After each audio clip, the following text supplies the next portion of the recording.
Halo, halo, halo, saudara-saudari, Bapak Ibu, kaum muda dan adik-adik sekalian dalam Kristus Tuhan dimanapun kalian berada.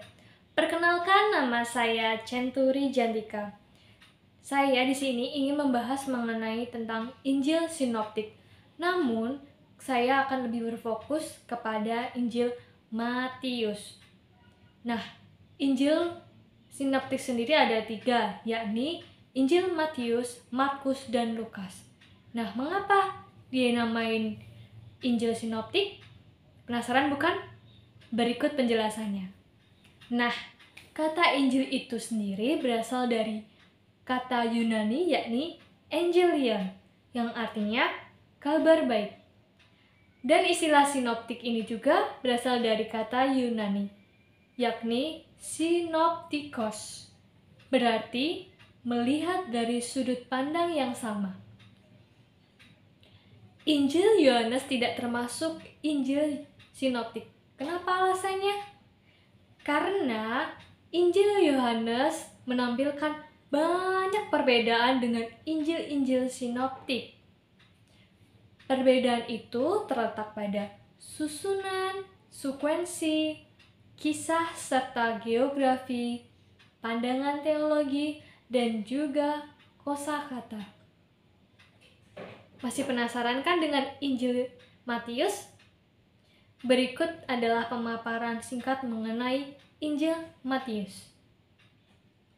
Injil Matius ini ditulis oleh seorang yang berprofesi sebagai pemungut cukai. Hal tersebut tertulis pada Matius bab 9 ayat 9. Injil Matius ini ditulis sekitar tahun 80 hingga 90 Masehi.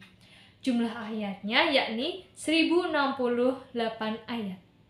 Karakter sastranya yakni sistematis dan merangkum 5 khotbah panjang. Nah, apa sih tujuan Injil Matius ini? Tujuannya ialah kepada orang Yahudi Kristen dan orang yang kontak dengan budaya luar. Penasaran dengan kekasannya? Kekasan Injil Matius yakni pertama, mencolok sifat keyahudiannya. Yang kedua, ajaran dan pelayanan Yesus di bidang penyembuhan dan pelepasan yang disajikan secara teratur. Ketiga, kelima, ajaran utama berisi materi yang luas yang berisi ajaran Yesus antara lain selama pelayanan di gereja atau eskatologi. Yang keempat, secara khusus menyebutkan peristiwa hidup Yesus sebagai penggenapan perjanjian lama. Dan yang kelima, menceritakan kerajaan surga 2 kali lebih banyak daripada Injil yang lainnya. Yang keenam, menekankan pada kerajaan surga sebagai yang utama, dan hanya Injil yang menyebutkan gereja sebagai perwujudan surga di kemudian hari. Dan yang ketujuh, terdapat 33 perikop yang tidak ada dalam Injil lain. Karena pengajaran Matius berpusat pada orang Yahudi, maka penulis Matius sangat memperhatikan angka-angka penting bagi orang Yahudi. Angka-angka tersebut yakni angka 5, 7, 12, dan 40. Mengapa angka 12 ini penting?